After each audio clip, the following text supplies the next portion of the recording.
Increase, high today 58. A passing evening shower tonight, otherwise cloudy, low 40. Tomorrow and Friday, clouds and chilly, the high tomorrow 50.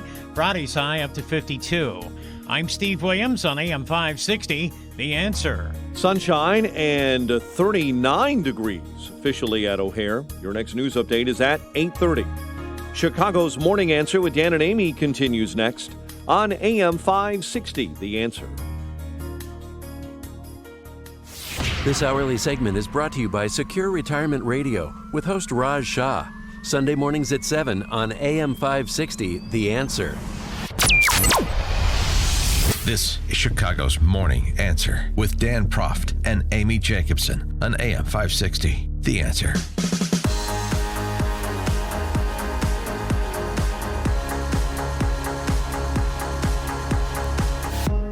Top of the morning, Dan and Amy. Audible gasps. Yes, that's what I heard. Audible gasps. During Bill Taylor's testimony behind closed doors before the House Intel Committee on the whole Trump-Zelensky call and the back and forth over what, if any, terms were demanded in exchange for military aid. Was there a quid pro quo? Was there not? I said from the beginning, Republicans were making a mistake, arguing the point of quid pro quo or no quid pro quo. It doesn't matter. It doesn't matter in terms of impeachment. You can be critical of it in terms of a foreign policy approach, but it should have no bearing in a sane world when it comes to impeachment. This is not a sane world. And, of course, all we know is what is being leaked because of the Star Chamber process that Adam Schiff and his fabulous colleagues have chosen. Yeah, the big leak yesterday was that one lawmaker gasped, as you just mentioned, when he was talking about this alleged quid pro quo. Devin Nunes was on with Bartiromo, and he was providing a little bit more framework for this whole impeachment saga, as he has for the last 3 years, when he was House Intel chairman before the change in control of the House after November. And the important point, remember, here is all of this, what's underlying this, go to premises. What's underlying this is, how dare the president use the machinery of the state for politics?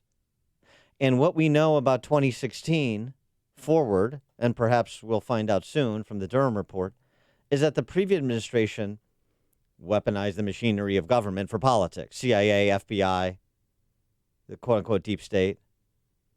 It doesn't make that the continuation of that a good thing, or it doesn't turn it into a right thing. But the projection is notable, isn't it? It's well, let's hear from Nunes then Hillary. Well, it's really an investigation in search of a crime. So the Russia hoax failed. Now they've moved on to the Ukraine hoax. Even after Mueller came out, they continued with the Russia hoax. And then they concocted something with people that they clearly have an alliance with, meaning that the whistleblower was working with Schiff and his people on the committee. And now, look, they don't even want to interview the whistleblower. They've said that we don't have to interview the whistleblower. So none of this really makes any sense. I think it's just a matter of time before the American people will start to realize that this is just the Russia hoax 2.0. One can only hope. Parallel to this is Hillary Clinton running around calling everybody a Russian asset, the same Hillary Clinton who was Secretary of State, engineered the Uranium One deal. The projection of the left, the same Hillary Clinton who Politico reported in 2017 was apparently a beneficiary politically in 2016 during the election of Ukrainian operatives trying to dig up dirt on Trump and otherwise advance her electoral interests. Matt Taibbi, man of the left. Okay, so when this guy echoes Trump's statements, the statements Trump gave to Hannity in his interview the other night about Hillary Clinton, that's sort of worth noting. Matt Taibbi, Hillary Clinton is nuts. She's also not far from the Democrat Party mainstream, which has been pushing the same line for years. The same line, everyone's a Russian asset, which is the title of his piece at rollingstone.com. I don't know what Putin has on Trump, whether it's both personal and financial. I assume it is. That's what Hillary Clinton said about Trump after she also suggested that both Jill Stein and Tulsi Gabbard were Russian assets. Nuts. Matt Taibbi. For more on this topic and other geopolitical matters, we're pleased to be joined by Jed Babbin, former United States Deputy Undersecretary of Defense, contributor to the Washington Examiner, the American Spectator. Jed, thanks for joining us. Appreciate it. Thanks, guys. Good to be here. What do you think about Bill Taylor's testimony in the context of this whole Russian hoax 2.0, as Nunez terms it? Well, Nunez probably has a better part of the argument. I mean, Taylor's testimony doesn't add anything. The fact of the matter is the transcript says what it says, and we've all read it. We read it 25 times by now, and you have two parts of the conversation they're objecting to. Number one, the president asks the Ukrainian president to help investigate what happened in 2016 with the CrowdStrike of supposed server being in Ukraine and so forth. He's asking that in accordance with a treaty between the United States and Ukraine going back to the Clinton era that requires both governments to give cooperation to the other in terms of criminal investigations, period, end of sentence, end of story. The second part is what everybody's still excited about. It appears that the president asked for cooperation in investigating the Bidens. And you know what? There's really nothing wrong with that. Well, there may be something in terms of a possible abuse of power, but there was no quid pro quo. There just wasn't. And these people who keep going on and going on about inventing things that weren't in that transcript they're not speaking for personal knowledge. They're not speaking from any direct involvement in the call. So what the heck is their value of their testimony anyway? Yeah. Well, what was Rudy? Look, I'm very tired. Yeah. Oh no, I'm very tired of defending Trump, guys. You know, there's so many things going on in the world that he's messing up. But in this case, you know, Trump is more than defensible. He's right, and Nunez is right. This is what I call the Seinfeld impeachment. You remember the old joke about the Seinfeld show about nothing? Show about nothing?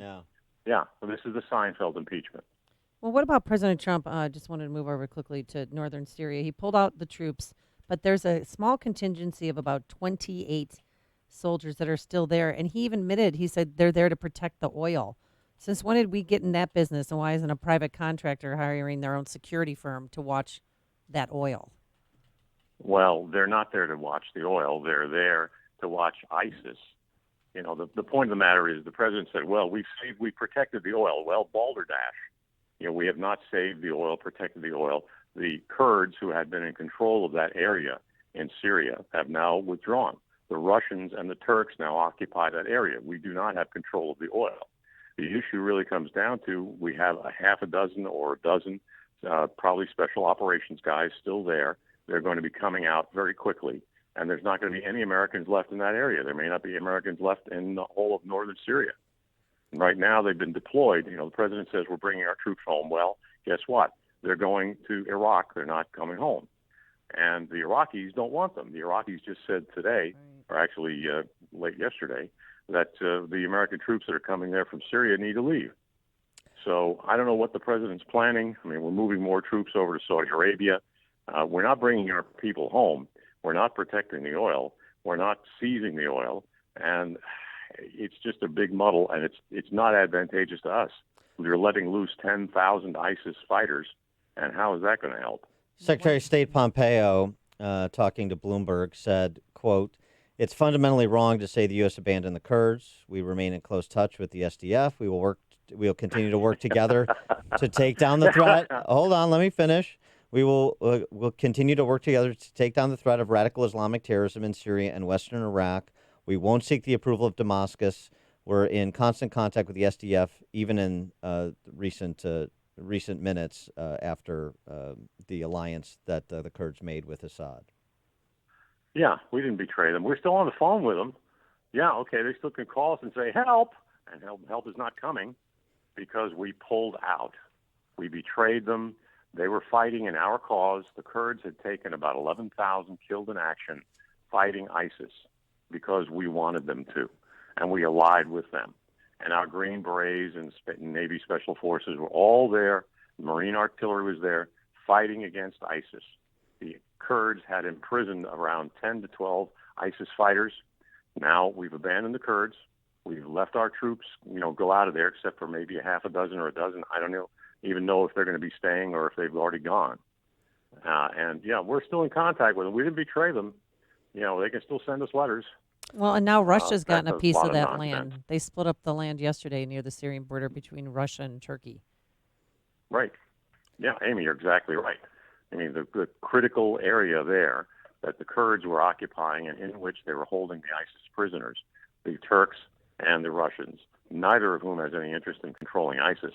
They have the control of that land and control of whatever oil it might have lie under it. I'm sorry, they don't have any interest in controlling ISIS. Why not? I mean, the Russians have all sorts of interests and have had all sorts of problems with Islamic extremists.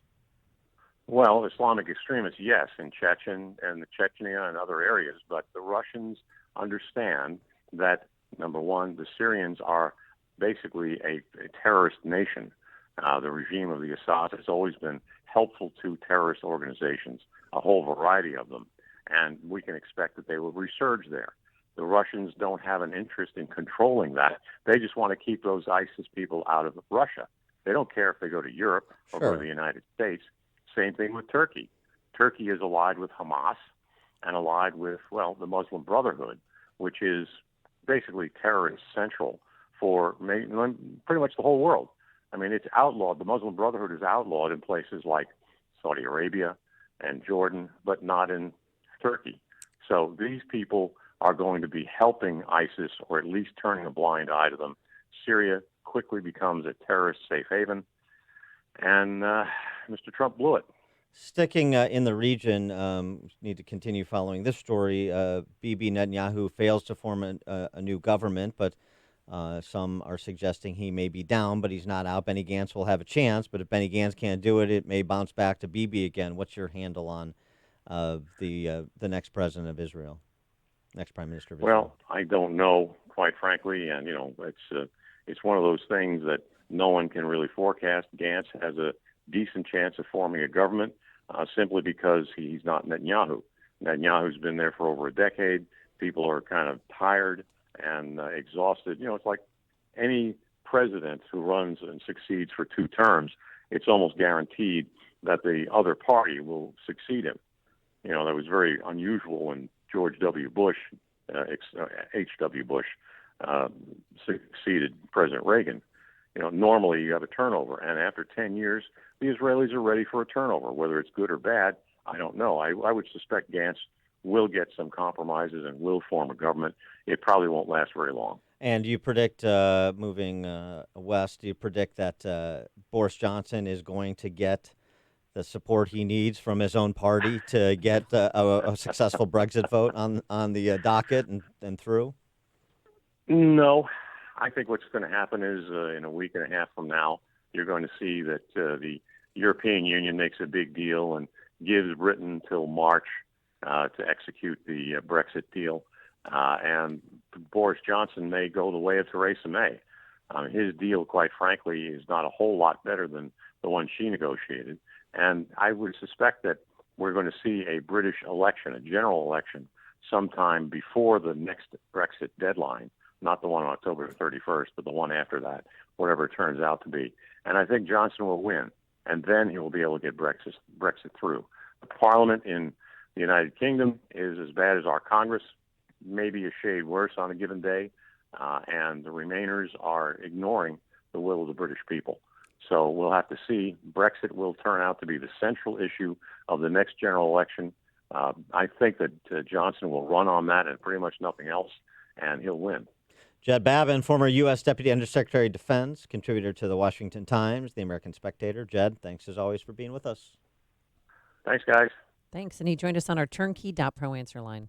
Listen to podcasts of Dan and Amy from the AM 560 mobile app. Download it today at 560theanswer.com/mobile. Message and data rates may apply. Guys, got hair loss? I know what you're thinking. Should I shave my head? Comb it over? Wear a hat? Just stop. This isn't 1970. Keep your hair and your confidence because Bosley, America's #1 hair restoration expert, can give you your real, natural-looking hair back permanently. They're giving away an absolute